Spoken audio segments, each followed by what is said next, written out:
I quickly felt an intense pain, and at a certain point I just couldn't get on top of the pain.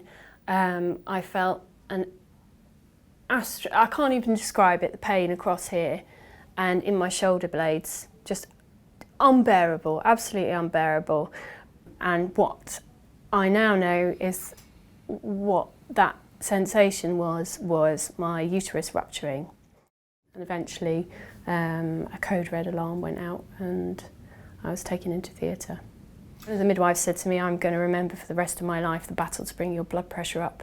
Because I was in theatre for about 4.5 hours, I think, 4 hours, and they couldn't turn it around for me, and they tried many ways of stopping the bleeding. But they hadn't realised I'd ruptured even when I was in the theatre. During that time I had, I think, 15 units of blood, and then I had another 3 units of blood in the ward after, in the following days.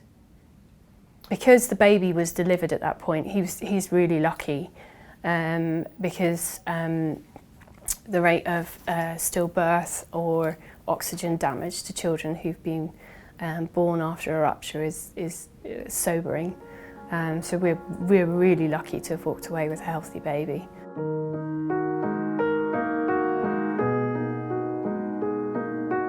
My overriding memory of being in hospital is how kind everyone was to me, and how much of a fuss they made at the right moments, you know, and I just wanted to say thank you to them all.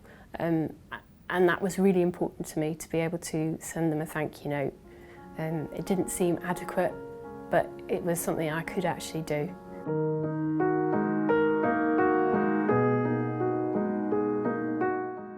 I think the investigation process was just clouded in mystery. I never felt any the wiser as to what was really happening and why. There was no involvement from me.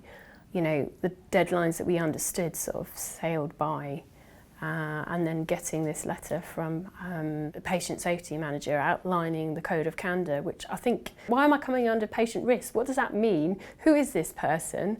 What's happened to the other doctor? I didn't feel like there was much protection of my mental state going on. I just felt like I was put in a box which was victim and was not really dealt with outside of that box. So there was a process in their minds and I fitted into it at a certain point, and that was it. And I don't really appreciate that.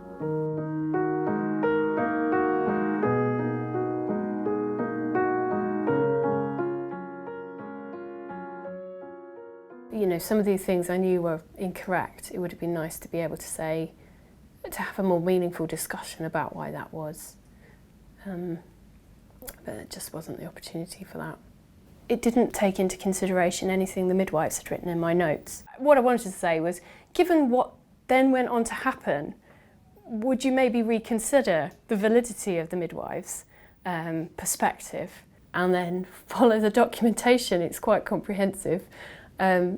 That's it. That's all you need to do, really. I don't feel that the report that we got, it was fine, but I don't think it followed the values or the tenets of the documentation. I don't think it met the aim of the serious incident process, and I think had it done, we would have been left feeling a lot more sanguine about the whole thing.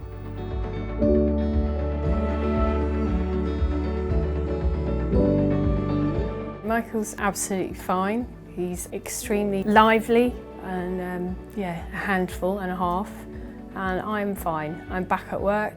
It's good. It's good to just be back out and getting on with things. So yeah, I think we're both absolutely fine.